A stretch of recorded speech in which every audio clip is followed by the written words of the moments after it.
This summer, one event will pull in around $11 billion in a single month. The 2026 World Cup. 48 teams, 104 matches, 16 cities across 3 countries, the most lucrative tournament in the history of sport. And almost none of that money will stay in the cities hosting it. In fact, several of them are on track to lose money throwing the biggest party on Earth. So where does $11 billion actually go? The answer is a single organization you never bought a ticket from. And it is, technically, a non-profit. Here's the story every host country tells itself. Land the World Cup, and it's an economic windfall. The world flies in, fills your hotels, packs your restaurants, and leaves behind a mountain of tourist money and global prestige. Cities compete for years and spend fortunes for the privilege. It's a stirring story. It's also, for the host, mostly wrong. Economists have studied these events for decades, and the pattern is brutal.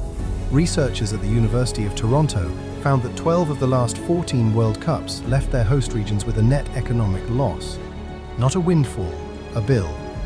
To see why, you have to stop watching the matches and start reading the contract. Start with where the money comes in. That roughly $11 billion pours from 3 main tabs. Broadcasting rights, the deals to televise the games, bring in over $4.2 billion, a record. Sponsorship, the badges on the boards, the ads, over $2.8 billion. And matchday money, tickets and corporate hospitality could reach $3 billion, more than triple what the last World Cup in Qatar took at the gate. Add it up, and it's the richest month football has ever seen. But watch who collects each of those streams. Not the stadiums, not the cities, not the players. Every dollar flows to a single organization, headquartered in Switzerland, FIFA. And in 2026, FIFA quietly changed the rules in a way that made this its biggest payday ever. For almost the entire history of the World Cup, a local organizing committee ran the tournament. It absorbed the costs, but it also shared in the money. This time, for the first time, FIFA is running the tournament itself, dealing directly with each host city. That one change splits the World Cup cleanly in 2.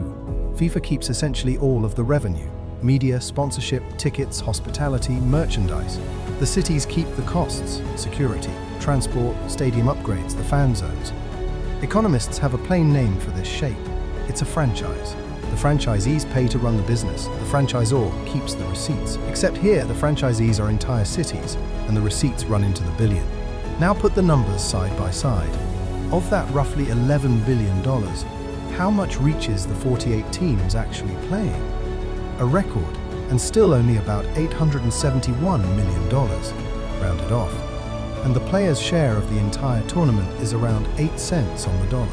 The winning nation takes home $50 million. Every team is guaranteed at least $12.5 million just for showing up. And the hosts? The 11 American host cities are staring at a combined shortfall of up to $250 million. A single city can spend well over $100 million. New York's own comptroller ran the math on hosting the final and found the city would spend around $70 million and take in, at best, $55 million. A loss, on paper, in the optimistic case.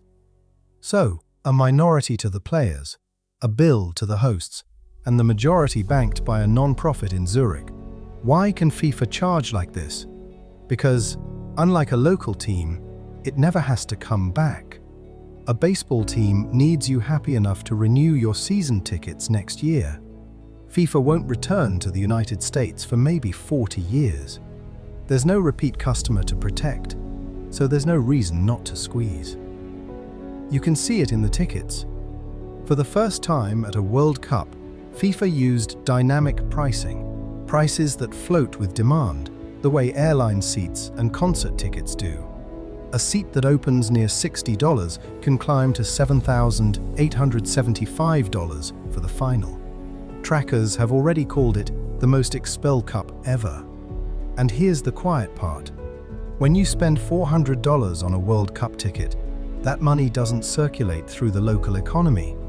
It goes straight to FIFA. Economists call it leakage.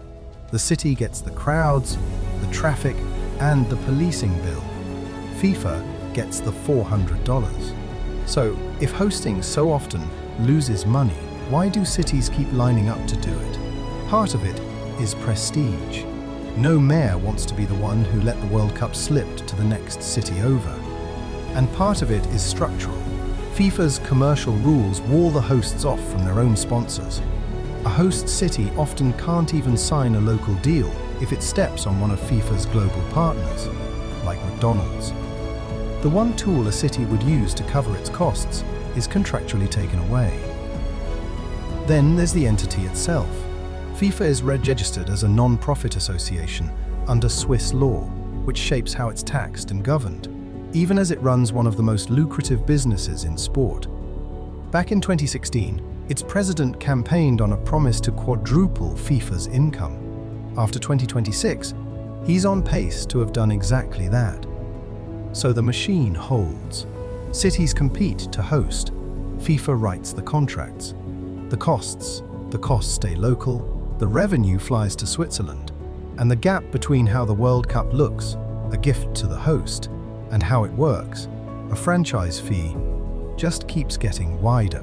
Step back and look at the size of it. Zoom out from this one tournament to FIFA's full 4-year cycle, and revenue is budgeted at around $13 billion, up roughly 70% from the cycle before. This is what people mean when they call FIFA the $13 billion non-profit. The 2026 edition alone is 104 matches. Its own president calls it the equivalent of 104 Super Bowls. And still, 12 of the last 14 host regions lost money. The event gets bigger, the revenue gets bigger, and who collects it never changes. So the next time you see the trophy, the flags, the ticker tape, remember what you're actually looking at. The World Cup isn't a party a country throws and profits from. It's a franchise, one that arrives once a generation, extracts a record haul, and moves on, leaving the stadium lights and the bill behind. The pride is real, the football is real, but the business underneath is a rights collection machine wearing a national flag, and now you can see the shape of it. If you want the real mechanics behind the events and companies you take for granted, the numbers, verified, no hype, that's exactly what this channel is for. Subscribe and we'll take apart another one.